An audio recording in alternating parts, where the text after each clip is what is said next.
ऐसा क्यों होता है? आवाज क्यों कटती है? हम्म।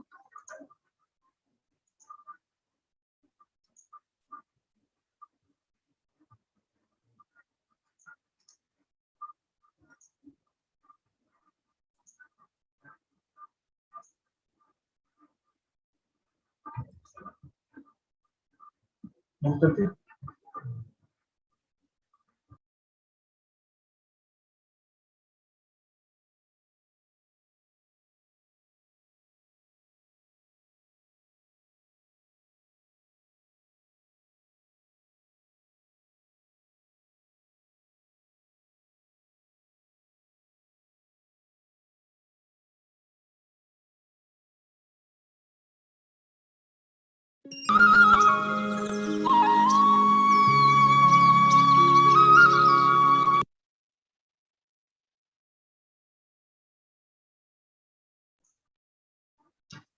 नमस्कार, मैं उमेंद्र दत्त खेती विरासत मिशन के इस वेबिनार के सुबह के वेबिनार में आप सभी का स्वागत करता हूं। आज एक बड़ा अद्भुत वेबिनार है और वो वेबिनार जो है वो एक ऐसा एक व्यक्तित्व, एक ऐसा शख्स कर रही है जो बहुत ही प्यारा जो जीव है ना, तितली, उनके साथ जो रहती हैं, उनको पालती हैं, उनको अपना बच्चा मानती हैं, बेटा मानती हैं। और तितलियां तो हमारे आसपास खत्म हो गई। तितलियां, हमारे यहाँ जो प्रदूषण बढ़ा, इंडस्ट्रियलाइजेशन बढ़ा, हमने जो फूलों को नष्ट किया, वनस्पतियों को नष्ट किया, जो नेचुरल हैबिटेट्स थे तितलियों के, वो सब नष्ट किए। और सबसे बड़ी बात, खेती में जो अंधाधुंध रसायन इस्तेमाल किए, ढेरों रसायन, पेस्टिसाइड्स, हर्बिसाइड्स, वीडिसाइड्स, फंगिसाइड्स, तमाम तरह की चीजें उन्होंने बहुत कुछ मारा। और ये जो परागण करने वाला सुंदर, कोमल, बहुत प्यारा सा जीव, नाजुक सा, वो भी खत्म कर दिया। अब परागण करना है तो वो जीव चाहिए, तो वो परागण तितलियों से होगा। तितली उसकी बहुत बड़ी एक भूमिका निभाती हैं परागण करने में। तो आज हम हमारी जो इस पूरे विषय की धारा ठक्कर जी हैं। धारा ठक्कर जी वैसे तो जो है महाराष्ट्र से हैं, पर अब पिछले कई वर्षों से वो काम कर रही हैं तितलियों पर। आपने सुभाष पालेकर जी के साथ भी प्रशिक्षण लिया है। आपने वैसे तो मुंबई यूनिवर्सिटी से पढ़ाई की है और उन्होंने अलग अलग विषयों पर कई पढ़ाइयाँ की हैं और बटरफ्लाई गार्डन को डिजाइन करने की वो उनकी विशेषज्ञता है। आप सस्टेनेबल लिविंग और पंचगव्य के विषय की भी ज्ञाता हैं। मैं धारा ठक्कर बहन जी को निवेदन करूंगा। धारा जी, आपका स्वागत है।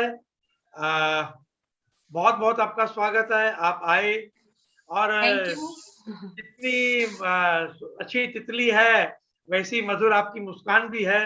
भगवान आपको थैंक यू सो मच यश प्रदान करे। अब मैं आपसे निवेदन करूंगा, हम 3 दिन ये क्लास चलाएंगे और हर रोज 1.5 घंटा चलेगी, 7 से 8:30 बजे। तो 1.5 घंटे में ही खत्म करनी है। तो तितलियों का क्या महत्व है आज हम यहाँ से शुरू करेंगे और तितलियां कितने प्रकार की होती हैं, आप कुछ फोटो दिखाएंगी। तो over to Dhara Thakkar ji. Thank you so much. और मैं उमेंद्र जी का दिल से धन्यवाद करना चाहूंगी कि मुझे ये मंच दिया और अपनी बात और ये अवेयरनेस फैलाने के लिए बहुत ही महत्वपूर्ण मंच है ये। और मैं सारी खेती विरासत टीम का भी धन्यवाद करूंगी कि बहुत अच्छे से ये सब चीज ऑर्गेनाइज करते हैं और कोई दिक्कत नहीं होती सेशन कंडक्ट करने में। तो मैं आज जो भी पार्टिसिपेंट्स अभी जुड़े हैं मैं उनका स्वागत करती हूँ और मैं उनसे पहले अपने बारे में थोड़ा सा बताना चाहूंगी कि अगर वो मुझे जान पाएंगे तो उनको फिर समझना और समझाना थोड़ा आसान हो जाता है। तो मैं पीपीटी शेयर करती हूँ, उसके माध्यम से पहले अपनी जर्नी शेयर करती हूँ, यानी लोगों को थोड़ा सा अंदाजा है कि क्या काम हुआ है। आप देख पा रहे हैं ये स्क्रीन? हेलो? हाँ जी, हाँ जी, देख पा रहे हैं, बिल्कुल देख पा रहे हैं। हाँ, बिल्कुल बिल्कुल। हाँ, तो ये नेचुरल ज्वेल्स मेरे ब्रांड का नाम है। मैंने जो कंपनी एस्टैब्लिश की है तितलियों के लिए काम करने के बाद, तो ये मेरे कंपनी का नाम है। और सेकंड स्लाइड कैसे जाएगा? तो मैं जितने भी पार्टिसिपेंट्स हैं उनसे पूछना चाहूंगी कि कितने लोगों ने लाइव तितली महसूस की है हाथों में लेकर। कोई शेयर करना चाहेगा? मैंने तो की है। ये अच्छा, वेरी गुड। वैसे धारा जी, हम यूट्यूब पे लोगों को ज्यादा ले रहे हैं, इसमें जूम अच्छा, पे कम होंगे लोग, ये होगा। Okay, no problem, no problem.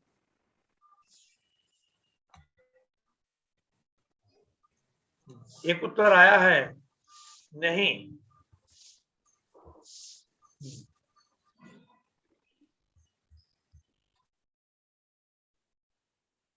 हाँ, तो ये आप जितनी भी ये तितलियां जितनी भी ये सारी तितलियां अभी आप देख पा रहे हैं स्क्रीन पे, ये सारे मेरे बच्चे हैं और मेरे ही गार्डन में ये फूले फले और बड़े हुए हैं। तो आप देख सकते हैं इसकी विविधता कितनी सारी है। तो मेरी शुरुआत कहाँ से हुई, मतलब ये तितलियों का पैर, वैसे तो मुझे चींटी से लेकर हाथी तक मुझे सबसे प्यार है, हर जीव से प्यार है। बट मेरे अंदर एक कहीं तो किसान छुपा हुआ है, मेरी आत्मा एक किसान की है। तो मेरी एक थॉट से ये जर्नी मेरी शुरू हुई है। मुझे एक थॉट था कि मैं अपना खाना खुद उगाऊं, क्योंकि मैं नहीं चाहती थी कि केमिकल वाला, पेस्टिसाइड वाला मैं खाना खाऊं। तो मैं चाहती थी कि मैं जो भी खाऊं वो मैं खुद उगा कर खाऊं। तो हम रहते थे, मैं मुंबई से बिलोंग करती हूँ, तो आप जान रहे हैं मुंबई तो एक जंगल है कंक्रीट का, आप देख पा रहे हैं। पेड़ पौधों के लिए जगह नहीं है, तो इसको उगाएं कैसे? तो मैंने सोचा चलो हम बड़ा कुछ नहीं उगा सकते, गेहूं चावल अनाज। तो मैंने सोचा चलो हम छोटा सा शुरू करते हैं, हर्ब से शुरू करते हैं।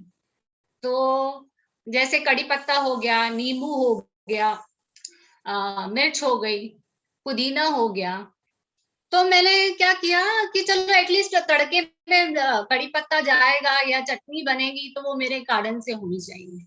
मैं बड़ा चीज नहीं उगा सकती, तो चलो छोटे से शुरुआत करते हैं। तो 2x4 की मेरी छोटी सी बालकनी थी, उस पे मैंने हर्ब्स उगाना शुरू किया। तो आप देख पा रहे हैं कि ये देखिए कड़ी पत्ता को कितना सुंदर सा बीज लगा हुआ है, ये फूल लगे हुए हैं।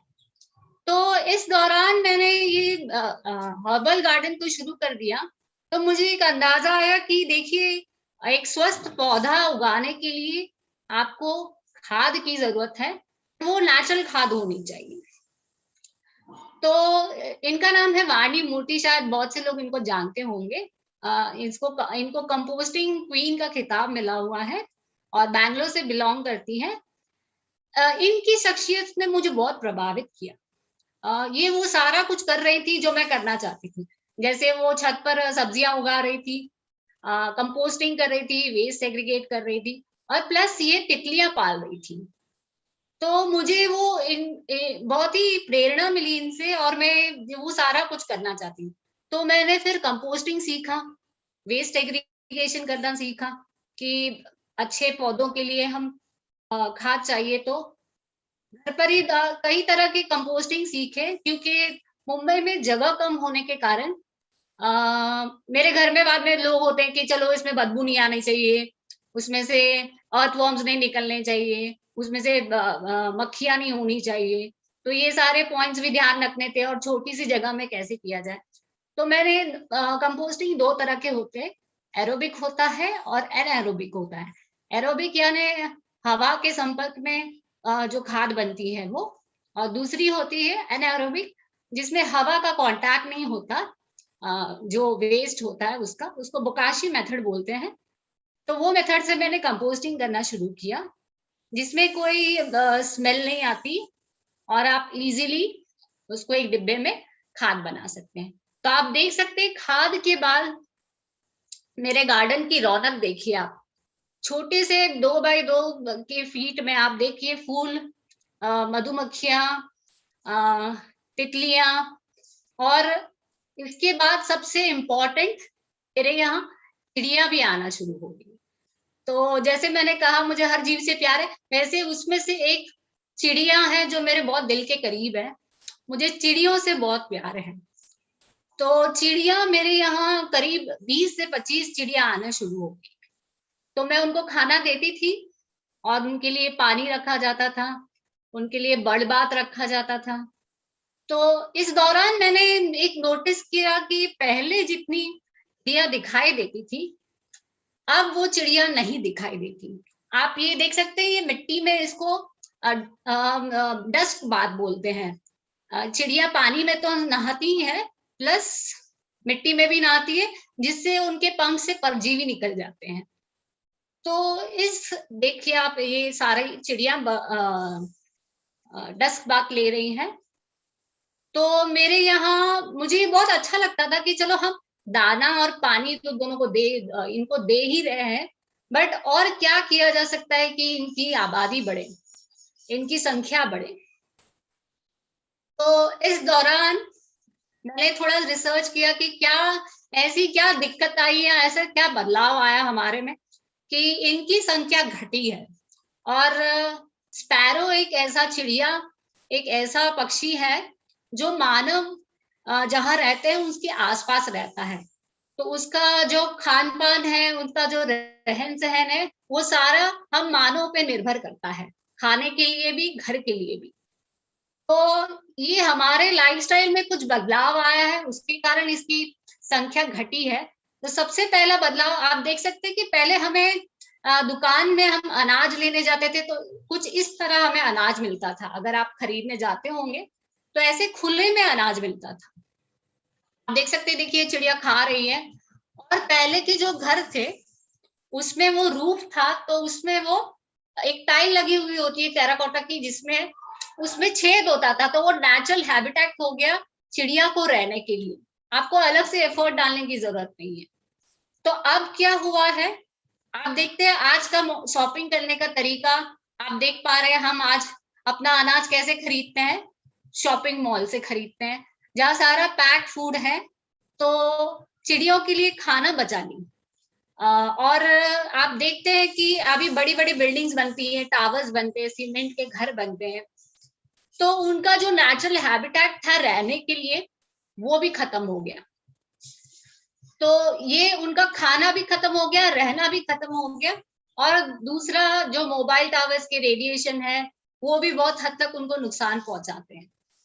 तो इस दौरान ये मैंने एक चिड़ियों को है ना, जो धान होता है वो बहुत पसंद है। आपको शायद पता नहीं होगा कि चिड़िया अपने चोंच से धान को खोल के खाती है, उसको ये सबसे प्रिय चीज है ये। तो हमारे यहाँ मुंबई में एक प्रथा है कि दिवाली के टाइम पे जब धान कटता है तो ये चीज बिकती है, उसको लगाया जाता है, बहुत शुभ माना जाता है। तो ये बहुत प्यार से खाती है ये। तो ये देने के बाद मुझे एक थॉट है कि चलो हम अभी इसकी घर के लिए कुछ करते हैं, कि चलो दाना पानी तो मिल गया, अब रहने की व्यवस्था करते हैं। तो मैं कुछ चाहती थी कि वो प्लास्टिक ना हो, नेचुरल हो।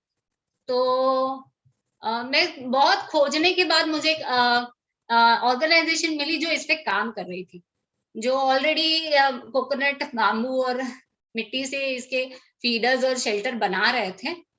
तो मैंने उनको कांटेक्ट किया कि मुझे एक चाहिए, शेल्टर चाहिए। तो इसमें एक बहुत अमेजिंग बात क्या हुई कि मैंने वो शेल्टर का ऑर्डर किया, तो बट वो अमेजिंग बात क्या हुई, वो मेरे घर तक पहुंचा गए फ्री में, और उन्होंने एक पैसा भी चार्ज नहीं किया मुझसे। तो ये चीज मुझे बहुत ही प्रभावित की कि लोग कितना अच्छा काम कर रहे हैं इन लोगों इन जीवों के लिए। और इनकी फाउंडर है अरुंधति मात्रे, जो जो मेरा टर्निंग पॉइंट रहा, जो मेरी प्रेरणा रही, और अब मेरी बहुत ही प्यारी दोस्त है। तो वो फीडर लेके आई, फिर हमारी मुलाकात नहीं हुई थी, वो किसी और के थ्रू भेजी थी। तो फिर वो एक दिन मुझसे मिलने आई, तो मिलने आई, अपने साथ एक किताब लाई थी जिसका नाम था बटरफ्लाइज ऑफ मुंबई। तो उस किताब ने मेरे लिए रास्ते खोल दिए। मैं तितलियों के बारे में थोड़ा बहुत जानती थी, बट उस किताब ने मुझे इतना हेल्प किया, और उससे मैंने बहुत कुछ सीखा कि एक ही तरह की तितली नहीं होती, बहुत तरह की तितली होती है, आप उसको रेयर कर सकते हैं, और उसका क्या इम्पोर्टेंस है। उसके बाद हमारी जोड़ी जय और वीरू जैसी थी। हम बहुत सारे वर्कशॉप साथ में किए, मैं उनके साथ जुड़ गई थी, क्योंकि मुझे अच्छा लगता था कि वो चिड़िया के लिए काम कर रहे हैं, तो मेरी तरफ से जो सेवा हो सके। तो वो भारतवर्ष में पूरा ये शेल्टर्स जाते हैं उनके, तो उनका सारा हेल्प करना, एडमिनिस्ट्रेशन वर्क देखना, और हम बच्चों के लिए काफी वर्कशॉप करते थे, एग्जीबिशंस करते थे, और फिर गार्डन डिजाइन करना। तो हमारा जर्नी साथ साथ में आगे बढ़ा। उन्होंने मुझे काफी प्रेरणा दी कि आप और आगे इसमें सीखिए, कि अपना नॉलेज बढ़ाइए। मैंने बहुत सारे बॉटनी सीखी, वैसे तो मैं कॉमर्स बैकग्राउंड से हूँ, तो बॉटनी सीखी, बर्ड्स के लिए ऑर्निथोलॉजी कोर्स होता है, तो हमारे आसपास कौन से बर्ड्स होते हैं वो सीखा। फिर मैंने ये देखी, अब मेरी जर्नी शुरू होती तितलियों के अमेजिंग वर्ल्ड में। आप देख पा रहे हैं कि ये सारी तितलियां घर में रेयर की हुई है। तो फिर तो मुझे एक जुनून सा हो गया था कि हर एक तितली का अपना एक होस्ट प्लांट होता है। तो मैं कभी कभी जंगल भी चली जाती थी कि जंगल में वो होस्ट प्लांट मिल जाएगा। तो मुझे ऐसा था कि हर पौधा मेरे पास होना चाहिए जिसमें तितली आती है। तो मैं कोशिश करती थी कि हर पौधा मैं ला पाऊं और उसको घर में उगा पाऊं। ये आप देख सकते हैं कि ये सारा पूरा साइकिल है तितलियों का। आप नंबर 1 देख सकते हैं तो वो एग है, नंबर 2 देख सकते हैं तो वो कैटरपिलर है, और नंबर 3 है। आप देख सकते हैं 2 और 3 में बहुत फर्क है। वो सेम कैटरपिलर है, बट वो दोनों में कितना अंतर है। वो थोड़ा काले रंग का है, ये हरा है। तो इस चेंज को इंस्टार बोलते हैं, मतलब वो अपनी स्किन निकालता है, स्किन शेड करता है, तो इस प्रोसेस को इंस्टार बोलते हैं। और नंबर 4 देखिए, वो प्यूपा बनने के पहले का एक स्टेज है, जहां वो अपने आप को एक सेटल कर देता है एक जगह। और नंबर 5 पे आप देखिए, वो प्यूपा बन गया है, अपने आप को एक कवर कर लिया है एक शील्ड में। और कुछ दिनों के बाद आप देखिए उसमें से ये सुंदर सी तितली निकलती है। तो मुझे ये पूरा प्रोसेस जादू ही लगता है कि एक जीव था जो रेंग रहा था, और इतना सुंदर नहीं था, बट अब वो एक ब्यूटीफुल तितली के रूप में बदल चुका है और वो उड़ रहा है। सो मुझे ये बहुत जादुई चीज लगती है। आप देखिए ये और एक बटरफ्लाई मेरे गार्डन में है, देखिए एग्स दे रही है। तो बटरफ्लाईज का एग देने का तरीका भी अलग अलग है। कुछ बटरफ्लाईज है जो सिंगल एग देते हैं। ये बटरफ्लाई, इसका नाम है टॉनी कोस्टर, जो कॉलोनीज ऑफ एग देते हैं, मतलब बहुत सारे अंडे एक साथ देते हैं। क्योंकि उनका सर्वाइवल रेट कम होता है, इसलिए वो ज्यादा एग्स देते हैं। तो हर एक बटरफ्लाई की अपनी विशेषता है। ये कॉमन मॉर्मन के कैटरपिलर्स हैं। आप देख रहे हैं, मैंने एक बॉक्स, मैं आपको आने वाले दिनों में बताऊंगी कि आप इसको घर पे कैसे पाल सकते हैं। अभी आप देख सकते हैं कि एक बॉक्स पे मैंने रखा है और चारों बच्चे मेरे आराम कर रहे हैं। आप देखिए, इसमें आप सारी तितलियां देख सकते हैं कि हर तितली की अपनी शख्सियत है।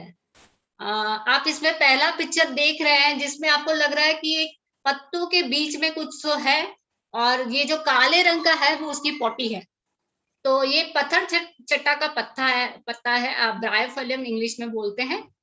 और इसका कैटरपिलर की खासियत ये है कि ये पत्तों के अंदर जैसे टनल बना के जाता है और उसका जूस सारा सक करता है, और बाहर उसकी ऐसे पोटी आती है। ये सारे मेरे गार्डन के पिक्चर्स है, और आपको बिलीव नहीं होगा कि मेरे पास कोई ज्यादा बड़ी जगह नहीं थी। सिर्फ 2 बाय 4 इंच की छोटा सा एक पैच था। वो बस मुंबई में आप जान ही रहे कि जगह की बहुत तंगी होती है, और उसमें भी बहुत सारे इश्यूज होते हैं। पानी नहीं पड़ना चाहिए, नीचे वालों को डिस्टर्ब नहीं होना चाहिए, सो बहुत सारे इश्यूज होते हैं। बट ये आप देखिए, ये 2 बाय 4 के छोटी सी जगह में ये सारा कमाल हुआ है। देखिए ये सारे स्पीशीज मुंबई के हैं, मुंबई में रेयरिंग की गई है।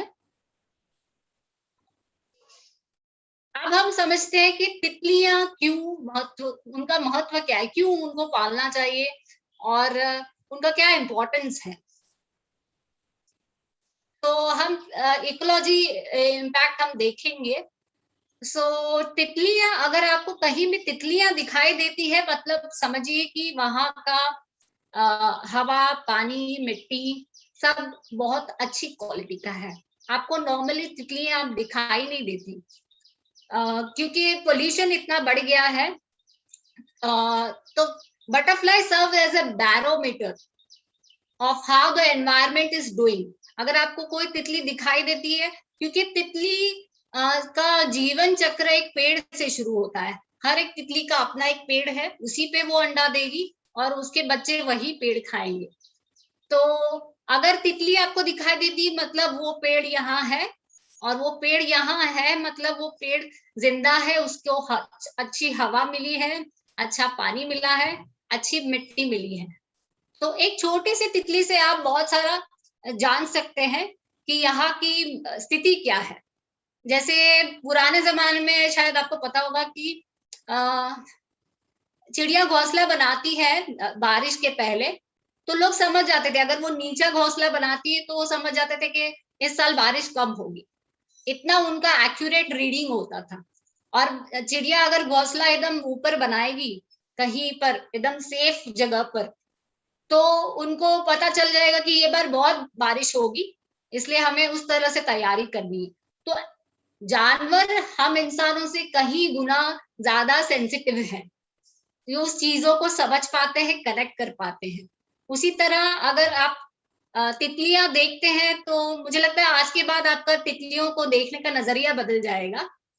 तो तितलियां अगर आपको दिखती है तो ये बहुत ही अच्छी बात है कि आप अच्छे माहौल में रह रहे हैं। दूसरा, आप जो भी खाना खा रहे हैं वो परागण के बिना नहीं आएगा। फूल हो गया, सब्जियां हो गई, तो सबसे पहला पॉलिनेटर कोई बताएगा? तितलियों के अलावा कोई और पॉलिनेटर है, कोई बता पाएगा?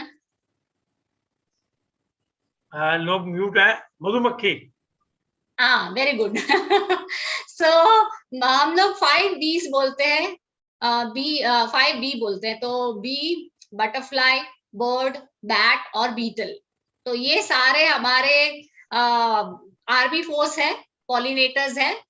तो बीज सबसे पहले आती है, और दूसरा नंबर हम बटरफ्लाईज को देते हैं। तो आपकी प्लेट में आप जो भी खा रहे हैं, फूल, सब्जी, फल, तो इसके पीछे इन लोगों की मेहनत है। अगर ये ना हो तो आपको ये नसीब नहीं होगा। ये बहुत ही इम्पोर्टेंट एक बार पॉलिनेटर्स ये है। चारों नाम दोबारा बोलिए धारा जी।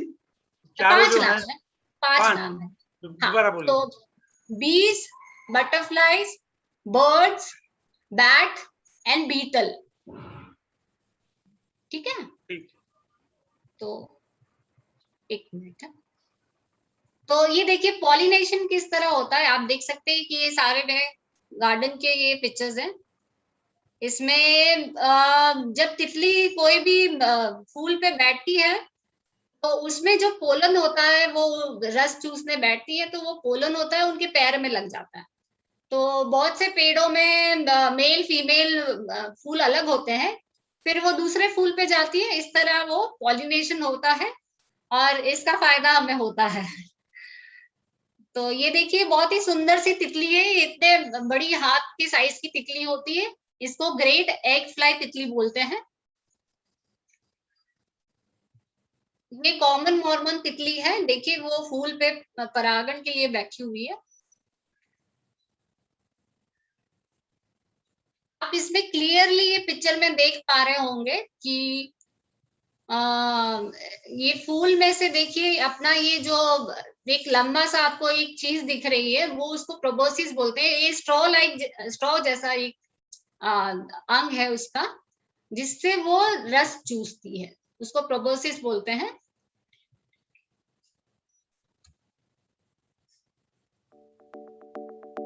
देखिए आप इस वीडियो में देख सकते हैं कैसे वो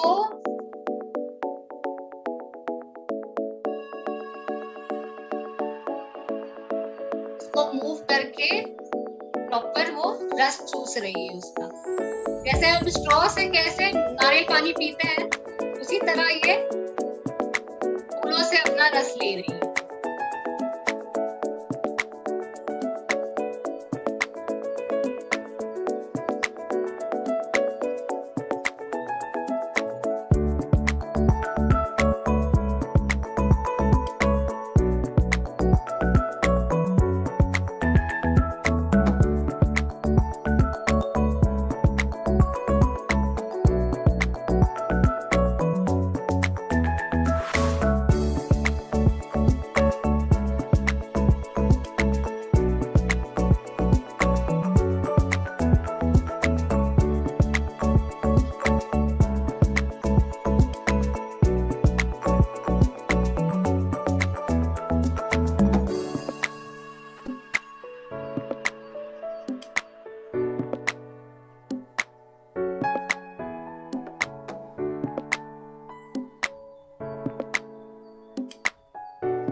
ये वाला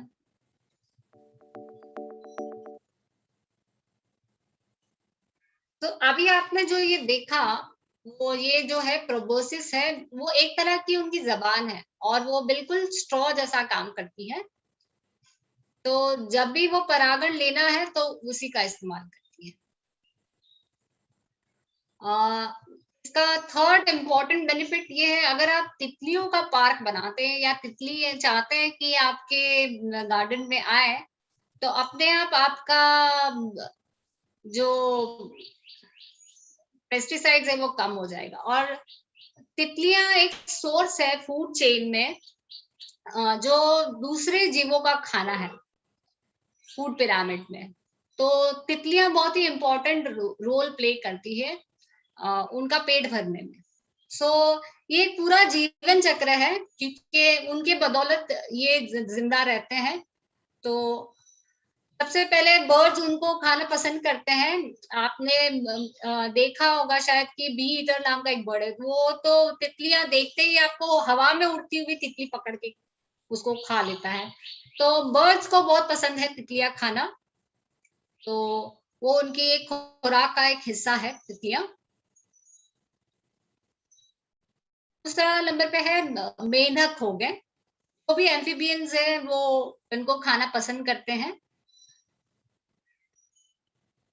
छिपकलियां को बहुत पसंद होती है तितलियां, तो वो जब मौका मिले तो उनका शिकार छोड़ेंगी नहीं, और वो भी एक इम्पोर्टेंट उनका फूड का हिस्सा है तितलियां।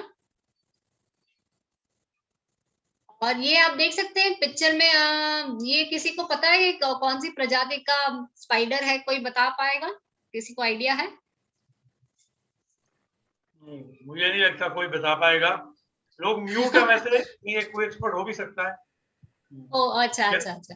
तो ये स्पाइडर, इसको सिग्नेचर स्पाइडर बोलते हैं। आप देख सकते हैं इसमें ये जो सफेद रंग का है, ये अपने सिग्नेचर को रिप्रेजेंट करता है, और जनरली बड़ी साइज का होता है, और आपको वाइल्ड में, जंगल में आपको ये मिल जाएगा, और बहुत ही सुंदर दिखता है, बहुत ही प्रिटी होता है। और उसका आप जाला देखेंगे तो पूरा ऐसे ऐसे जिग जिग जिग जिग बना होता है। आप देख सकते हैं यहाँ सफेद रंग का ये है, ये वाला हिस्सा।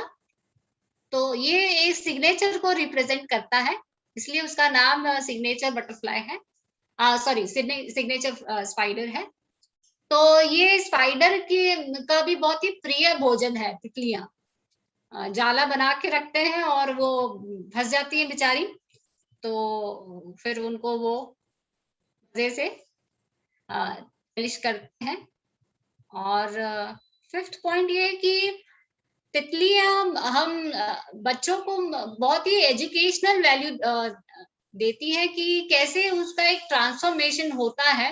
तो हम इसको स्कूल लेवल पे भी इंट्रोड्यूस कर सकते हैं। आप देख रहे हैं कि एक स्कूल में एक वर्कशॉप हो रहा है बच्चों के लिए, तो ये बहुत ही अच्छा टीचिंग टूल है कि उनको वंडर्स ऑफ नेचर इंट्रोड्यूस करना बहुत ही छोटी एज में, और उनका क्या इम्पोर्टेंस है।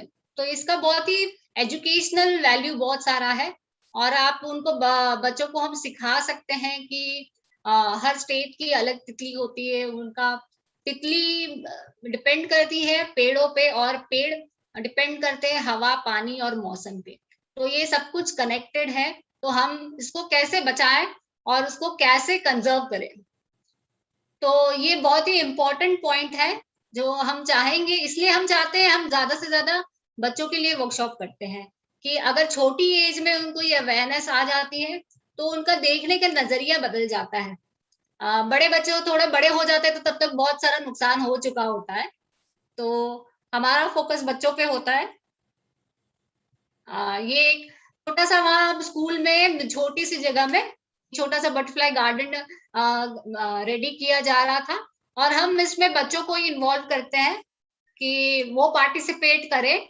जब अपने हाथों से कुछ बनाया जाता है, क्रिएट किया जाता है, उसमें मजा भी आता है, और बच्चा कभी भूलता नहीं, और उसकी केयर भी करता है कि अरे क्या हुआ, कुछ आ रहा है कि नहीं। कुछ बच्चे तो कोई 1 घंटे के बाद ही बोलते हैं मैम तितली नहीं आई अभी तक। इतना एक्साइटमेंट लेवल हाई होता है उनका। तो और लेकिन वो बच्चे बहुत क्यूरियस होते हैं, उनके पास बहुत सारे सवाल होते हैं, और बहुत सारी उनको इन्फॉर्मेशन चाहिए होती है। तो ये बहुत ही सही तरीका है कि उनको यंग एज में उनको ये इनकॉर्पोरेट किया जाए उनके लिए। तो हम बच्चों के साथ काम करना पसंद करते हैं कि वो जाके एक अडल्ट, जागरूक अडल्ट बने। कोई मुझे बताएगा कि वाइल्ड लाइफ प्रोटेक्शन एक्ट के बारे में, कोई बताएगा कि हमारे भारत के संविधान में कब इसकी शुरुआत हुई और क्यों हुई? कोई बता पाएगा? कोई आगे आएगा कोई? अच्छा ठीक है, कोई नहीं आ रहा, ठीक है कोई बात नहीं। तो जैसे वाइल्ड लाइफ प्रोटेक्शन एक्ट है, ये 1972 में इसको लागू किया गया है, और स्पेशली इसमें लोगों को लगता है वाइल्ड लाइफ प्रोटेक्शन एक्ट मतलब क्या, हाथी होगा, गेंडा होगा, बाघ होगा, शेर होगा। चलो ये सब तो है ही, नो इसमें नो डाउट, ये सब है ही, बट बहुत सी ऐसी चीजें हैं लोगों को पता नहीं है कि वो भी वाइल्ड लाइफ प्रोटेक्शन एक्ट के अंडर आती है। तो हम देखते हैं क्या है वो। इसको बोलते हैं भूटान ग्लोरी बोलते हैं, और ये हिमालय के पहाड़ों में आपको मिलेंगी, यहाँ नहीं मिलेंगी, और स्पेशली मणिपुर, नागा हिल्स और नॉर्थ ईस्ट इंडिया में आपको ये पाई जाएगी। और ये तितली है वाइल्ड लाइफ प्रोटेक्शन एक्ट के अंडर, शेड्यूल 2 के अंदर। अगर आप इसके साथ छेड़छाड़ करते हैं तो 7 साल की जेल हो सकती है। और ये बहुत ही और बहुत रेयर रेयर स्पीशीज है। और क्योंकि ये चीज अब तितलियां एक्सटिंक्ट हो रही है, क्योंकि हम जैसे उमेंद्र जी ने पहले ही बताया कि हम इतना कुछ ले चुके हैं धरती माँ से, सिर्फ लेना जानते हैं, तो उनका जो नेचुरल हैबिटेट है वो सारा खत्म हो चुका है। उनका जो रहने का जो नेचुरल जगह थी, हमने वो भी छीन ली है। तो बेचारे कहाँ जाए, तो वो अब एक्सटिंक्ट होने के कगार पे है। तो मैं नहीं चाहूंगी कि ये एक्सटिंक्ट हो, मैं चाहूंगी फूले फले और बढ़े। और ये एक बहुत ही सुंदर बटरफ्लाई है, आपको यहाँ नहीं दिखेगा, आपको हिमालय जाना पड़ेगा उनको देखने के लिए, और बहुत रेयर स्पीशीज होते हैं, जल्दी दिखते नहीं है। उसी तरह ये एक असली भारत का एक बटरफ्लाई है जिसका नाम भी है केसरी हिंद। ये भी बहुत ही रेयर बटरफ्लाई है, और ये भी wild life protection act schedule 2 के 1972 में ये आता है। इसको इसके साथ भी अगर आप कोई छेड़छाड़ करते हैं तो 3 से 7 साल की जेल हो सकती है। और ये भी बहुत रेयर स्पीशीज है। इसको फोटोग्राफ करना अभी तक बहुत कम लोगों ने इसको फोटोग्राफ किया हुआ है। और इसको देखिए, ये भी हिमालय के पहाड़ियों में आपको मिलेगी, और पटकाई हिल नाम की एक जगह है, वहां ये पाई जाती है। तो ये अगर इसको कोई अगर किसी वाइल्ड लाइफ फोटोग्राफर को ये दिख जाए तो उसके लिए जैकपॉट है ये।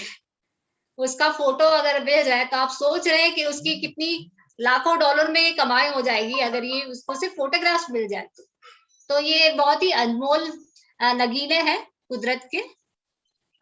लोगों को लेकिन शायद पता नहीं है कि ये भी ऐसी प्रोटेक्टेड एक्ट के अंडर आते हैं। अब चलिए हम कुछ जानते हैं तितलियों के बारे में, कुछ इंटरेस्टिंग फैक्ट्स। मुझे लगता है कि लोगों को आज तक तितलियों को सिर्फ उड़ते हुए देखा होगा, बट उनके बारे में बहुत ही जादुई चीजें हैं जो हम नहीं जानते हैं। ऐसी ऐसी चीजें जो हम जान के चौंक सकते हैं।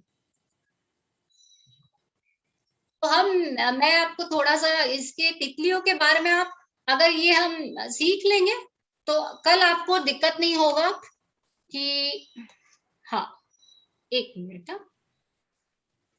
इसको थोड़ा यहाँ से ले लीजिए। तो ये अगर आपको अपना बटरफ्लाई गार्डन बनाना है तो आपको इससे दोस्ती करनी पड़ेगी। आप जितना अपने अच्छे को दोस्त को जान पाएंगे उतना अच्छा आप अपना गार्डन क्रिएट कर पाएंगे। तो आपको उसकी पूरी जानकारी होना बहुत जरूरी है। तो हम थोड़ा सा इसकी मॉर्फोलॉजी जानते हैं कि तितलियां एक्चुअली उनका शारीरिक रूप क्या है, उसमें कितने अंग है, क्या है। तो जनरली तितलियां 3 बॉडी पार्ट्स में डिवाइडेड होती हैं। सबसे पहले उनका हेड पार्ट होता है, ये वाला हिस्सा, ये हेड है। और हेड के नीचे एक ये हिस्सा है जहां पंख जुड़े हुए होते हैं, उसको थोरैक्स बोलते हैं, ठीक है। और लास्ट वाला हिस्सा होता है, ये एब्डोमेन होता है। तो तितलियों का मेन अंग 3 पार्ट में डिवाइडेड, ठीक है। और इनकी आंखें आप देख रहे हैं, गोल सी बड़ी आंखें होती है, उसको कंपाउंड आईज बोलते हैं। आप कोई भी मोबाइल खरीदते हैं तो आप कैमरा का पिक्सल देखते हैं कि नहीं, कितने पिक्सल का कैमरा ले रहे हैं। सिलेक्ट करते वक्त आप ये पॉइंट जरूर देखते हैं ना कि अच्छा पिक्सल होना चाहिए, सेल्फी अच्छी आनी चाहिए, फोटोग्राफ्स अच्छे आने चाहिए। तो आपको जान के हैरानी होगी कि तितलियों की आंखों एक कंपाउंड आईज है, और तितलियों की आंखों में 12,000 पिक्सल होता है। तो वो, हाँ, तो वो चीजों को बहुत ही इंस्टेंटली कैच कर लेती है। आप इमेजिन कर सकते हैं 12,000 पिक्सल मतलब क्या चीज हो गया। बट वो बहुत दूर का चीज उसको ब्लर दिखाई देता है, बट पास से कोई चीज हो तो वो एकदम एग्जैक्ट उसको पकड़ लेती है। इसलिए तो उसको पकड़ना बहुत मुश्किल है, सामने से आप उसको नहीं कभी भी पकड़ सकते, इसलिए तितलियों को पीछे से पकड़ा जाता है। और फिर इसके एंटेना है, 2 एंटेना होते हैं। और इसको आपको अभी मैंने थोड़ी देर पहले दिखाया था, ये देखिए प्रोबोसिस है। प्रोबोसिस के बारे में मैंने बताया था। तितलियों को मुंह नहीं होता, दांत नहीं होते। ये प्रोबोसिस मैंने जैसे कहा एक स्ट्रॉ लाइक स्ट्रक्चर होता है, जो वो जैसे हम नारियल पानी पीते जैसे जूस सक करते हैं, वैसे ही वो फूलों से परागण लेती है, और ये एक तरह की उसकी जबान होगी। तो उसको दांत नहीं होते, तो आप इमेजिन कीजिए इतना सुंदर सा जीव है, वो कभी काटता नहीं है, इसलिए आपको तितलियों से डरने की जरूरत नहीं है। वो बहुत ही हार्मलेस है और बहुत ही प्यारे हैं। और इस तितलियों को जनरली 6 लेग होते हैं जो विजिबल है, बट कुछ ऐसी स्पीशीज होती हैं जिसमें आपको 4 लेग ही दिखेंगे, बट 2 लेग होते हैं वो फोल्डेड होते हैं, तो आपको कभी कभी ऐसा लगेगा कि ये तितली में 4 ही लेग, 4 ही पैर है, बट होते हैं 2 पैर, बट वो फोल्डेड होते हैं। और जनरली सारी स्पीशीज आपको 6 पैर वाली दिखेंगी। और तितलियों को, लोगों को मुझे लगता है कि 2 पंख होते हैं। लोगों को ये मिसकंसेप्शन होता है कि तितलियों को 2 पंख होते हैं, बट तितलियों को 4 पंख होते हैं। और आगे वाले पंख को 4 विंग्स बोलते हैं, और पीछे वाले पंखों को हिंड विंग्स बोलते हैं। तो तितलियों को 4 पंख होते हैं। और ये जो बीच वाला जो हिस्सा है जिसको थोरैक्स बोलते हैं, ये थोरैक्स से ही सारा कुछ जुड़ा हुआ होता है। उनके पैर, उनके पंख, सारा कुछ उसी से जुड़ा हुआ होता है। तो मुझे लगता है अब आपको तितली के बारे में थोड़ी सी आइडिया आ गई। आप जब भी तितली देखेंगे तो आपको पता चलेगा कि इसके बॉडी पार्ट्स क्या क्या है, और वो आपको मदद करेगा आगे अपने बटरफ्लाई गार्डन डिजाइनिंग में। तो तितलियां कीटक वर्ग से बिलोंग करती हैं। एक मिनट, इसको दे दीजिए ना साइड में, इसको छोटा कर दीजिए ना। हाँ, सो तितलियां और मौत कीटक वर्ग से बिलोंग किसकी करती सहायता ले रही हैं? हैं। मेरे हस्बैंड की ले रही हूँ। बहुत बढ़िया, मतलब उनको भी हमारा प्रणाम, सादर प्रणाम। Thank you. ये सारा काम प्रेजेंटेशन का वही हैंडल करते हैं क्योंकि मुझसे इतना अच्छा नहीं बनता। हाँ, तो मतलब एक सफल महिला के पीछे एक पुरुष का हाथ है। बिल्कुल बिल्कुल सही बोल रहे हैं। हाँ, तो तितली, आपको जान के हैरानी होगी, तितलियां एक कीटक वर्ग से आते हैं, इंसेक्ट फैमिली से बिलोंग करते हैं, और उसके अंदर लेपिडोप्टेरा उसको ऑर्डर दिया गया है, उसके अंडर का जो सब फैमिली है। तो आप ये शब्दों का अर्थ देखिए। लैपीज का मतलब क्या होता है? स्केल होता है। जैसे मछलियों, आपने देखा होगा मछलियों के ऊपर स्केल होते हैं, वैसे ही तितलियों के पंखों में स्केल होते हैं। और टेरोन का मीन्स होता है विंग्स। विंग्स, तो ये आप किसी ने तितली को छुआ होगा तो मुझे लगता है उनके हाथ में वो कलर रह जाता होगा। किसी ने ये अनुभव किया है? कोई बता पाएगा? बिल्कुल किया है, बिल्कुल किया है, बहुत लोगों ने किया। या तो वो स्केल का वो रंग, आप ये पिक्चर में आप देख सकते हैं क्लोजली कि ये ही तितली का ये बहुत ही मैग्नीफाई फोटो लिया गया है माइक्रो लेवल पे। तो आप देख सकते हैं कि छोटे छोटे ये स्केल्स हैं, और वो स्केल्स में वो रंग भरा हुआ होता है। तो ये मुझे लगता है ये एक लौता एक कीट है जो स्केल से ढका हुआ है और इतना सुंदर है, इसलिए उसको लेपिडोप्टेरा बोलते हैं। अगर आपको बटरफ्लाइंग करनी है या स्पेशलाइजेशन करना है तितलियों में, तो आपको ये सब्जेक्ट स्टडी करना बहुत जरूरी है।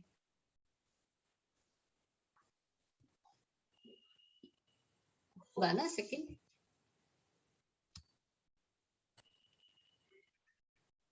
हुआ? एक मिनट।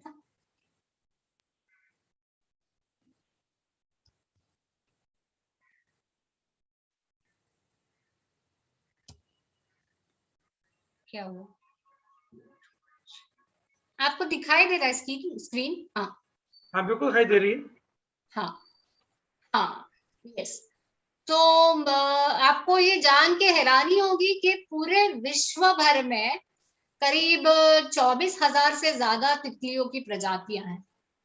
और आपको तितली और पतंग दोनों अलग चीज है। उसको, पतंग को इंग्लिश में मॉथ बोलते हैं, और वो भी उसी फैमिली से बिलोंग करता है।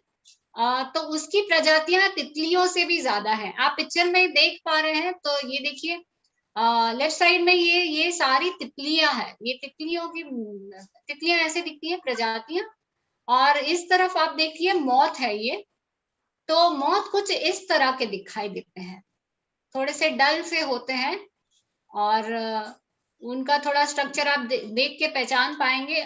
शुरू में अभी तो आपको अंदाजा नहीं होगा तितली है या मौत है, बट मैं आपको आगे बताती हूँ आप उसको कैसे डिफरेंशिएट कर पाएंगे। तो विश्व भर में आप देख सकते हैं कि इतनी सारे प्रजातियां हैं तितली और मौत की। तो अब हम दोनों में अंतर क्या है तितली और मौत में, मतलब बटरफ्लाईज और मौत में। मतलब बटरफ्लाई को हिंदी में तितली कहा जाता है और मौत को हिंदी में पतंग कहा जाता है। कीट पतंग आपने सुना होगा ना, तो मौत को पतंग कहा जाता है। तो ये दोनों का अंतर आप कैसे कहेंगे कि ये तितली है या मौत है? तो तितलियां को सन पसंद है, सन नहीं तो कुछ नहीं, धूप उनको पसंद है। तो और वो तितलियां दिन में एक्टिव होती हैं, तो सन लविंग होती हैं और दिन में एक्टिव होती है। और उसके बराबर उल्टा है मॉथ्स हैं जो रात में एक्टिव होते हैं और उनको चांद की रोशनी पसंद है।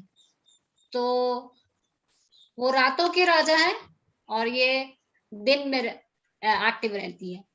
और आप देखेंगे कि एक और गहरा डिफरेंस ये है कि तितलियां आप देखेंगे तो बहुत ही रंग बिरंगी तितलियां होंगी। उसके कलर्स पैटर्न्स आप सोच नहीं सकते कि कुदरत का क्या कमाल है कि इतना खूबसूरत बनाया उनको। तो तितलियों में वो आपको देखने मिलेगा, बहुत ही वेरिएशन देखने मिलेगी। और उसके बजाय आप मौत में देखेंगे तो बहुत ही हल्के कलर्स होते हैं, कैमोफ्लाज होते हैं। आप इसमें देख रहे हैं ना कि बहुत ही कैमोफ्लाज होते हैं और बहुत ही डल कलर होते हैं। और अब मैंने आपको एंटेना के बारे में तो सिखाया है, तो आप जान गए कि एंटेना क्या है। तो आप देखिए तितली का एंटेना हमेशा एकदम थिन होता है, पतला होता है।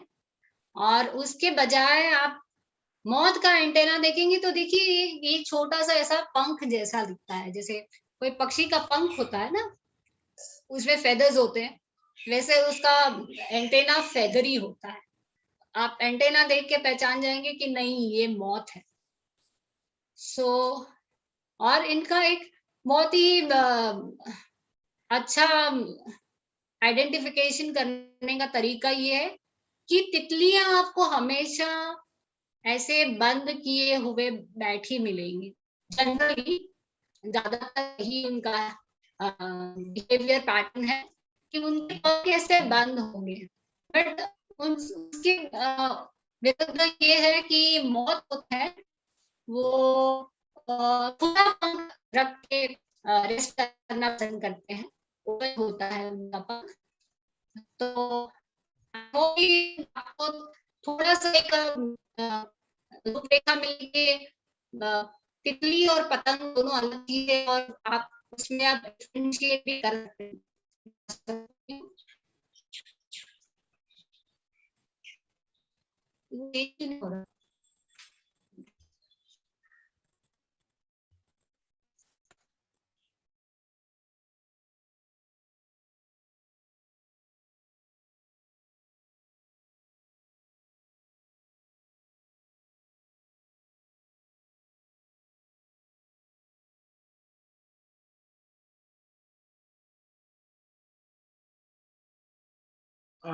मुझे लगता है कि एक बार धारा जी का कनेक्शन टूटा है।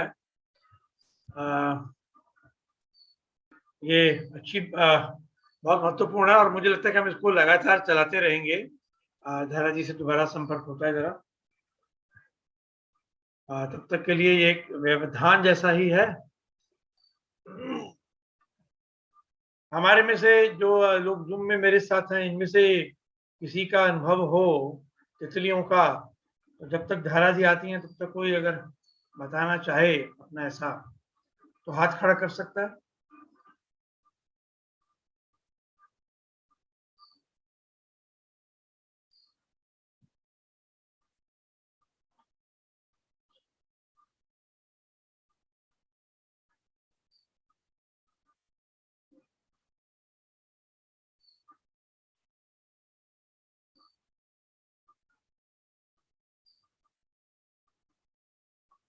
घरा जा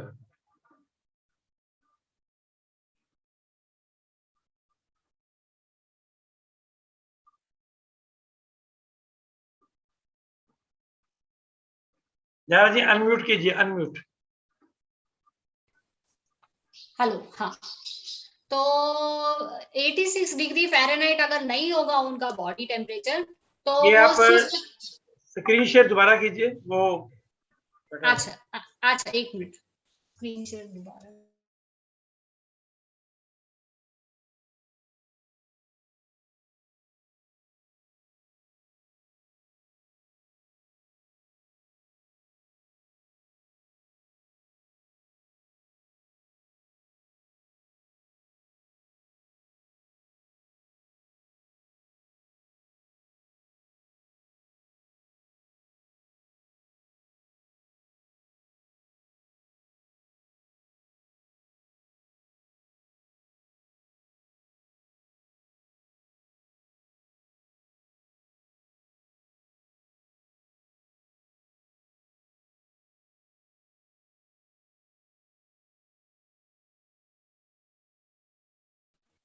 दिखाई दे रहा है ना? हेलो, स्क्रीन दिखाई दे रहा है? ये अभी स्क्रीन शेयर शुरू हुआ नहीं आपका? नहीं हुआ है? अच्छा।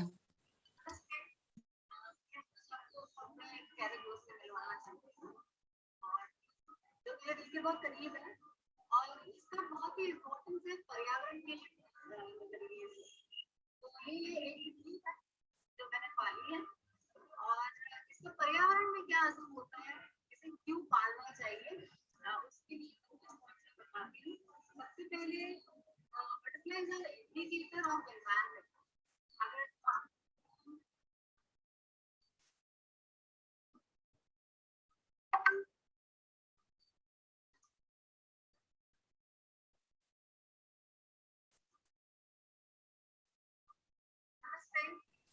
आप दिखाई दे रहा है? 1 मिनट। नहीं, अभी भी नहीं। नहीं दिखाई दे रहा है।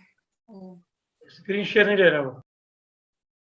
यहाँ से तो दिखा रहा है कि शेयरिंग हो रहा है।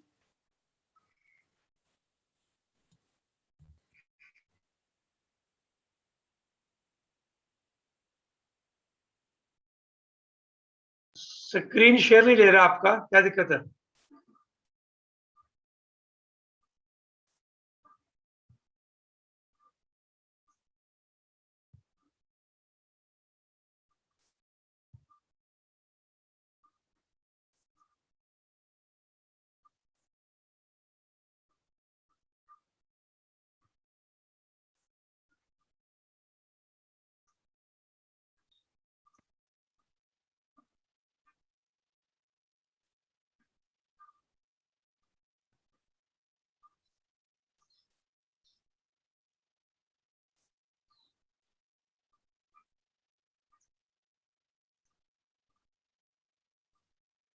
जी, नमस्ते।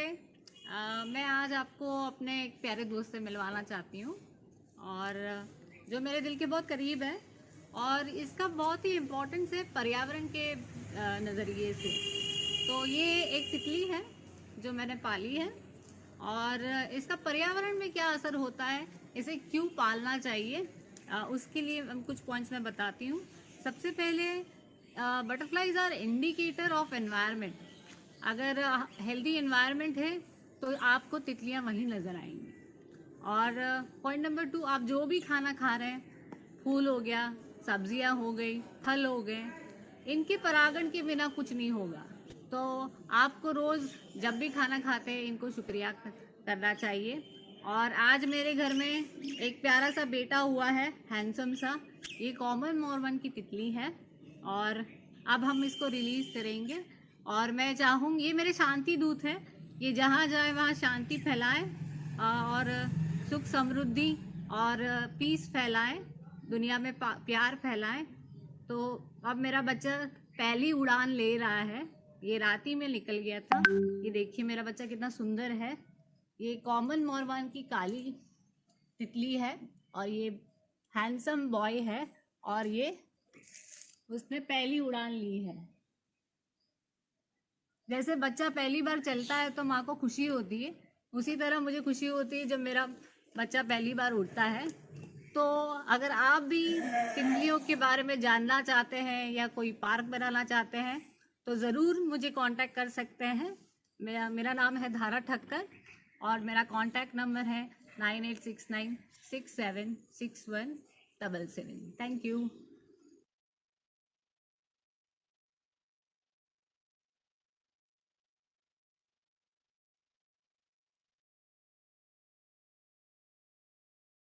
धारा जी, ये समाधान हुआ आपके वहां?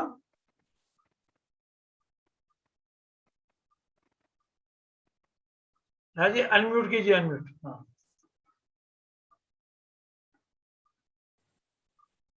हो गया अनम्यूट? हाँ जी, हो गया हाँ अनम्यूट, हो गया। हाँ हाँ सर, थोड़ा नेटवर्क इशू का प्रॉब्लम हो कोई गया। बात, अब दिखाई दे रहा है स्क्रीन? बिल्कुल दिख रहा है। हाँ, सॉरी फॉर द इंटरप्शन, थोड़ा सा इशू हो गया था। तो जैसे मैं बता रही थी कि तितलियां कोल्ड ब्लडेड होती हैं, और अगर इनका बॉडी टेम्परेचर 86 डिग्री फ़ारेनहाइट अगर नहीं होता है तो वो उड़ नहीं पाएंगी, बहुत ही एकदम सुस्त पड़ी रहेंगी, जैसे बॉडी में जान नहीं है वैसे। तो इसलिए जैसे ही धूप खिलती है, आपको जनरली देखिए दोपहर के वक्त जब कड़ी धूप है तो आपको धूप में तितलियां दिखाई देंगी। और आपको जैसे अभी पहले मॉर्फोलॉजी में मैंने बता दिया कि उनके 4 पंख होते हैं। लोगों को मिसकंसेप्शन होता है कि 2 ही पंख हैं, पर 4 पंख हैं। और आपको जान के हैरानी होगी कि तितलियां जब उड़ती हैं तो उनका मोशन नंबर 8 का मोशन होता है। आप अगर आप गौर से तितलियों को देखेंगे तो उनका जो विंग्स मूवमेंट है जब वो उड़ती है तो आपको कुछ इस तरह आप उसको देख पाएंगे कि एक नंबर 8 के मूवमेंट में वो फ्लाई करती हैं। और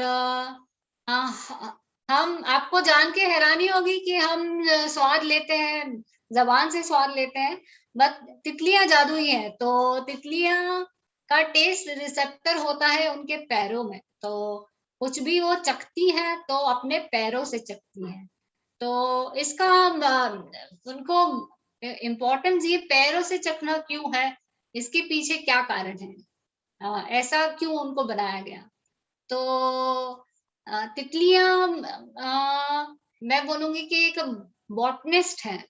जितना मुझे लगता है कोई इंसान प्लांट्स में एक्सपर्ट नहीं होगा, उससे कहीं गुना ज्यादा तितलियां पौधों के बारे में जानती है। तो हर एक मादा तितली खोजती है एक पौधा जिसपे वो अंडे दे सके, और फिर वो अंडों से जब वो कैटरपिलर्स निकले तो जैसे माँ को ख्याल होता है अपने बच्चा का कि मेरा बच्चा खाएगा क्या, भूखा रह जाएगा, तो उसके लिए पहले प्रिपरेशन करके रखेगी कि नहीं, मेरे बच्चे को तकलीफ नहीं होना चाहिए। उसी तरह तितली भी हमेशा ध्यान देती है कि अगर मेरा बच्चा अंडों से निकलेगा तो उसके लिए खाना रेडी होना चाहिए। तो वो हर आपको आप देखे होंगे कि तितलियां हर पौधे पत्तों पे आपको बैठते हुए दिखाई देगी। एक्चुअली वो पौधों को टेस्ट कर रही है, जांच रही है कि ये पौधा सही है कि नहीं मेरे बच्चों के लिए। तो वो हर पौधों पर जाके तो वो टेस्टिंग के लिए वो बैठती है, तो पैर ही पहली चीज है जो उस पत्तों को छूती है। तो पैरों में ही उसके टेस्ट रिसेप्टर आ गए हैं। तो वो पैरों से स्वाद ले लेती है कि हाँ ये ठीक है, इसका स्वाद मेरे बच्चों को अच्छा लगेगा, तो वो पौधा सही है, तो फिर वही अंडे देगी। अगर उसको ठीक नहीं लगेगा तो फिर दूसरे पौधा पर जाएगी। और वैसे हमें हमारे पास 5 इंद्रियां हैं, वैसे इनके इनके पास भी कुछ इंद्रियां हैं। तो एक स्वाद की हो गई, दूसरी इंद्री है गंध की हो गई। तो हमारे पास तो नाक दी है भगवान ने, तो इनको नाक नहीं दी है, बट इनको 2 एंटेना दिए हुए हैं। तो जो गंध है वो हवा से ये गंध ले लेती है, और एंटेना से उनके जो स्मेल रिसेप्टर्स होते हैं वो एंटेना से लेते हैं। इसलिए वो अगर उसको जरा सा भी अंदाजा हो जाएगा वो बहुत ही कई किलोमीटर उनको पता चल जाता है स्मेल, कि बगान में, अगर गार्डन में या खेत में पेस्टिसाइड्स कहीं पड़ा हुआ है तो उनको पहले से पता चल जाएगा कि ये डेंजर जोन है, यहाँ नहीं जाना है, तो एंटेना से वो स्मेल कर लेते हैं। और एक चीज, ये दो इंद्रियां हो गई, एक तो स्वाद की हो गई, एक स्मेल की हो गई। और तितलियां को कान नहीं होते हैं, इतना क्लियरली वो सुन नहीं पाते हैं इसलिए, बट ये खासियत है कि वो वाइब्रेशन महसूस कर पाते हैं। बहुत ही डेलिकेट और सेंसिटिव जीव है, तो अगर उनके आसपास कोई बहुत ही ज्यादा वाइब्रेटिंग चीजें हो रही है तो वो बहुत जल्दी उसको महसूस कर लेते हैं। और आपको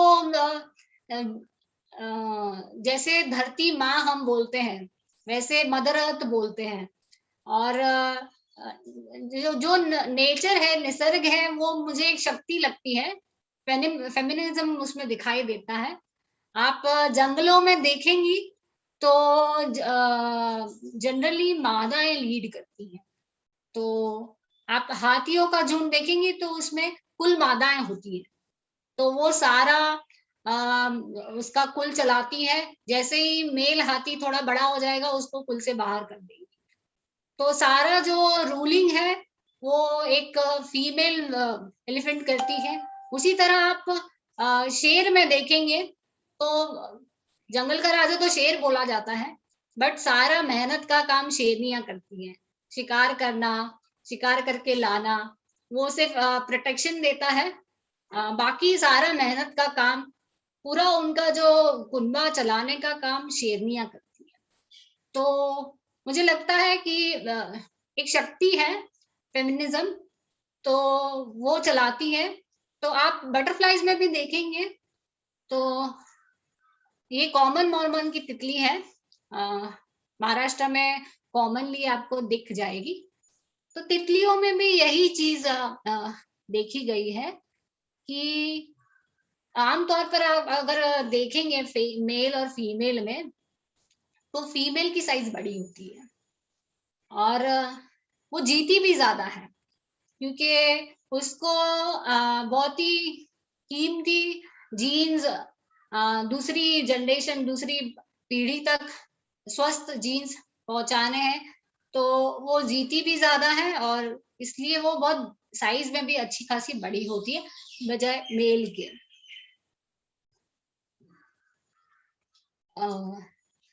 आप ये देख सकते हैं मेरे ये गार्डन में, ये बहुत ही सुंदर सी तितली मैंने आपको बताया, इसका नाम है टॉनी कोस्टर।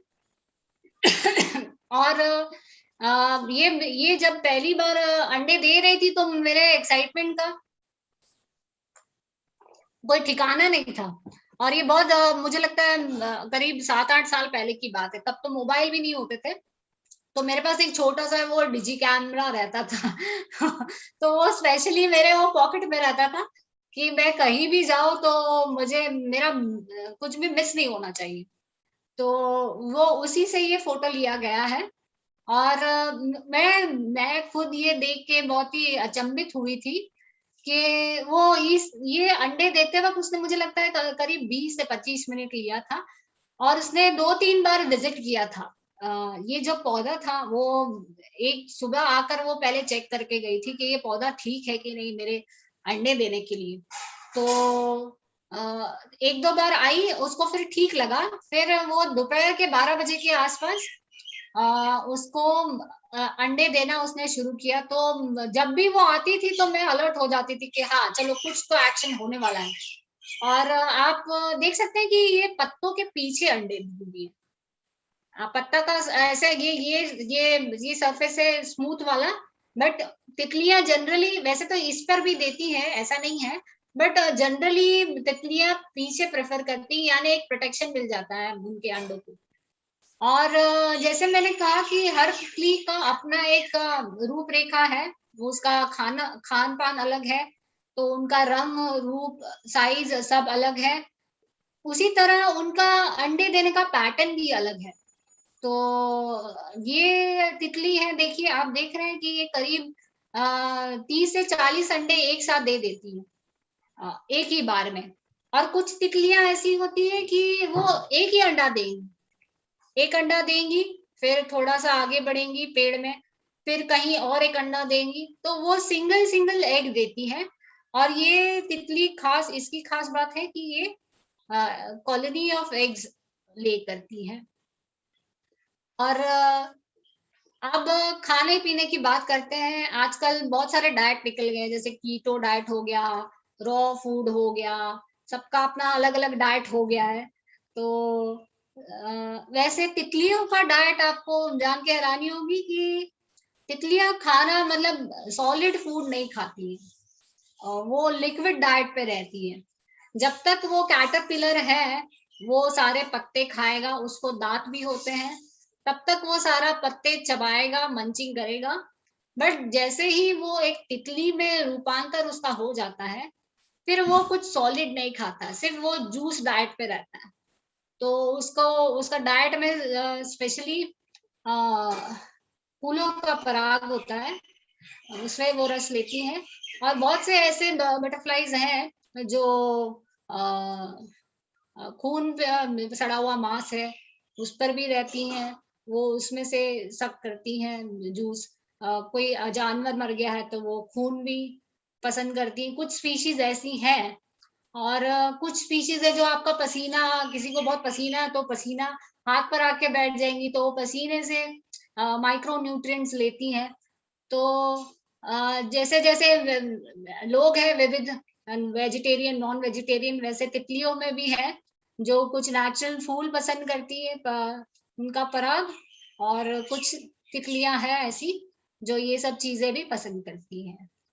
तो मैं चाहूंगी कि हम इस चीज को कल हम कंटिन्यू करेंगे आगे, और कल हम जानेंगे उनकी लाइफ साइकिल के बारे में, और उसकी और बिहेवियर क्या पैटर्न है। और अगर इस सब के बाद आप थोड़ा आपको पूरा अंदाजा आ जाएगा कि तितलियां क्या है, उनकी जरूरतें क्या है, आप अच्छे से समझ जाएंगे तो उतना ही बढ़िया आप अपना गार्डन डिजाइन कर पाएंगे। तो अभी कुछ सवाल ले लें, कुछ प्रश्न ले लेते हैं। बिल्कुल बिल्कुल बिल्कुल। हमारे एक बहुत वरिष्ठ ऑर्गेनिक फार्मर, होम्योपैथी के बहुत बड़े डॉक्टर, संगरूर से डॉक्टर एस मान साहब जुड़े हुए हैं। मान साहब से निवेदन, हाथ खड़ा किया उन्होंने। मान साहब पूछिए, क्या प्रश्न है, क्या कहना है डॉक्टर मान? प्रतिभा जी, आपको क्या कहना है? हाँ जी, good morning ma'am. Good morning. मैं ये पूछना चाह रही थी कि मेरे जो गार्डन है उसमें तितलियां आती हैं और लेकिन फल नहीं आता, फूल भी आते हैं। हाँ, तो आप कौन से पेड़ लगाएंगे पहले, वो भी जानना होगा। जैसे बेल हैं और ये सब्जियां हैं मैम, सब्जियां हैं, ये एलोवेरा है, ये इस तरह के, मतलब उनके फूल आते हैं जैसे पेठी की। प्रतिभा जी कहाँ से बोल रही हैं आप? मैं बहादुरगढ़ से हूँ सर। अच्छा, हरियाणा से। अच्छा, हाँ तो प्रतिभा जी देखिए, अगर आप चाहते हैं आपके यहाँ सब्जियां नहीं आती, तो देखिए मेरा जर्नी कहाँ से शुरू हुआ, खाना उगाने से, फिर चिड़िया। धारा जी इसको जरा ये बंद कर दीजिए स्क्रीन शेयरिंग। अच्छा, ओके ओके ओके। हाँ, सो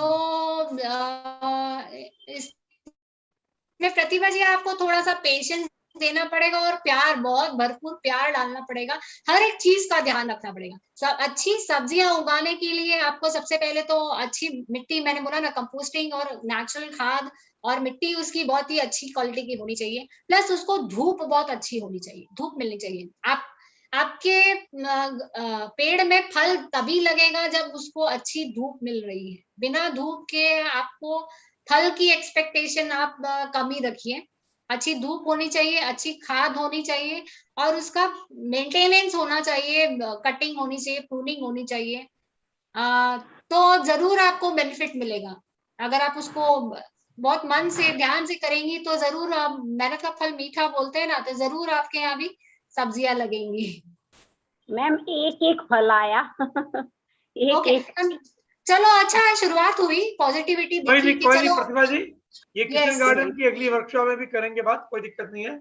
अच्छा मनीषा शाह, हाँ जी पूछिए। जी नमस्कार। मुझे ये जानना है, हम लोग पंचगव्य से उसका अर्क बनाते हैं प्लांट ग्रोइंग के लिए, सॉइल कंडीशनिंग के लिए और पेस्ट रेपेलिंग के लिए, तो वो स्प्रेड करेंगे तो तितलियों को वो स्मेल बुरी लगे, ऐसा तो नहीं होगा ना? नहीं नहीं, उनको अगर आप पंचगव्य से करते हैं तो उनको वो हार्मलेस है, उनको वो पसंद है, उनको कोई दिक्कत नहीं होगा। सो आप बेझिझक यूज कर सकते हैं, बिंदास होके यूज कर सकते हैं पंचगव्य की चीजें।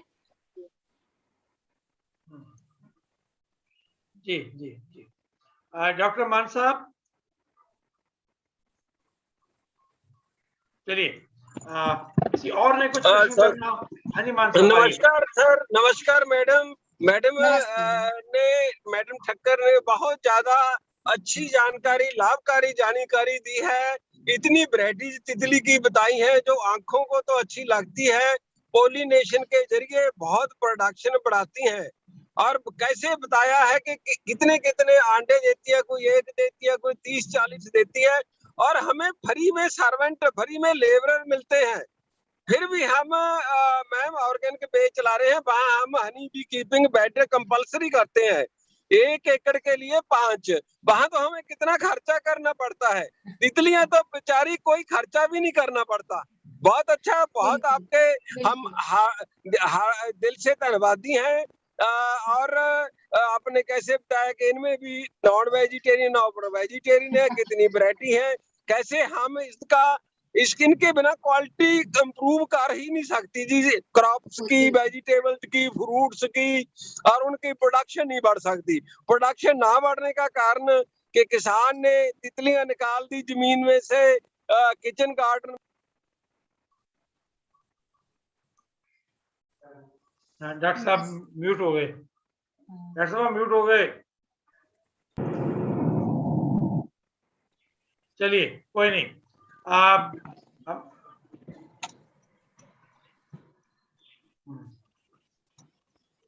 अच्छा ये हमारे यहाँ कुछ ऑर्गेनिक फार्मर भी हैं, हम उनसे कल बात करेंगे। किसी में ऑर्गेनिक फार्मर ने बात करनी हो, अमरजीत पंगू जी आपको शेयर करेंगे, आपके ऑर्गेनिक फार्म पे तितलियां आती हैं क्या? पंगू साहब।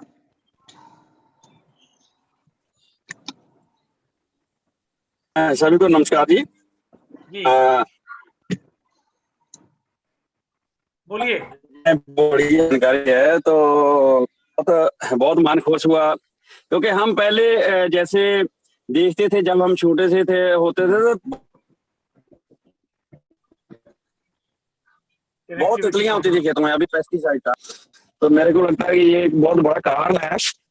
तो बहुत भरपूर जानकारी मिलेगी यहाँ पे। चलिए धन्यवाद। ठीक है ठीक है ठीक है। तो मुझे लगता है कि हम आज यही करेंगे। बस मैं एक दाराजी की बात पूछ लूं, तितलियां अगर पालनी है तो क्या तितलियों के कहीं से अंडे मिलेंगे, कहीं से लार्वा मिलेगा, कहाँ से लाएंगे वो? देखिए इकोलॉजी पॉइंट ऑफ व्यू से अगर आप देखें तो हम प्रेफर नहीं करते कि उसको कहीं और भेजें, क्योंकि वो यहीं की है, यहीं पली बड़ी है, तो ज्यादा बेटर है कि आप उसको यहीं रखिए और तितलियां अपने आप आना शुरू करेंगी अगर आप ऑर्गेनिक तरीके से अगर करते हैं। और मैं आपको सिखाऊंगी, कुछ इस तरह के पेड़ आप लगाइए अपने गार्डन में, तो तितलियां खींची चली आएंगी, आपके आसपास होनी चाहिए।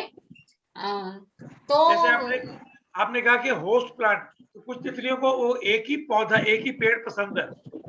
यस, सो उसकी सारी डिटेल मैं आपको कल बताऊंगी कि कौन से होस्ट प्लांट होते हैं। वो हम फाइनल डे पे आप अपना एक छोटा सा गार्डन कैसे डिजाइन कर सकते हैं, वो मैं 3rd डे पे आपको पूरा बताऊंगी कि ये पौधे हैं। इसमें तितलियों को 2 पौधों की जरूरत होती है। जैसे मैंने कहा कि कैटरपिलर है, उसको होस्ट प्लांट जो पत्ते खाता है, तो पत्ता खाने वाला पौधा भी अलग है, और उसको दूसरा प्लांट होता है नेक्टर प्लांट, जो एक व्यस्त तितली जिसमें से रस चूसती है। तो 2 तरह के पौधे आपको लगाना बहुत जरूरी है आपके गार्डन में। इस पौधों का आप लगाते हैं कुछ वेराइटीज, तो जरूर आपके यहाँ तितलियां आती हैं। और जैसे मैंने कहा कि मुझे गर्व है कि मैं भारतीय हूँ, मेरा जन्म भारत में हुआ है। हमारे यहाँ इतनी विविधता है, आप इमेजिन नहीं कर सकते। हम खजाना है हमारे पास बायोडाइवर्सिटी का। तो आपको जान के हैरानी होगी कि हर स्टेट की अपनी तितलियां हैं। आपको जो महाराष्ट्र में तितलियां मिल रही है, वो आप शायद आप पंजाब में आपको वो तितलियां ना मिले। पंजाब की अपनी अलग तितलियां हैं। तो उसके अनुसार आपको उस हवा, मौसम, मिट्टी, पानी के अनुसार जो वहाँ वनस्पतियां उगती है, उसके अनुसार वो वहाँ की तितलियां वो पलती है, बढ़ती है।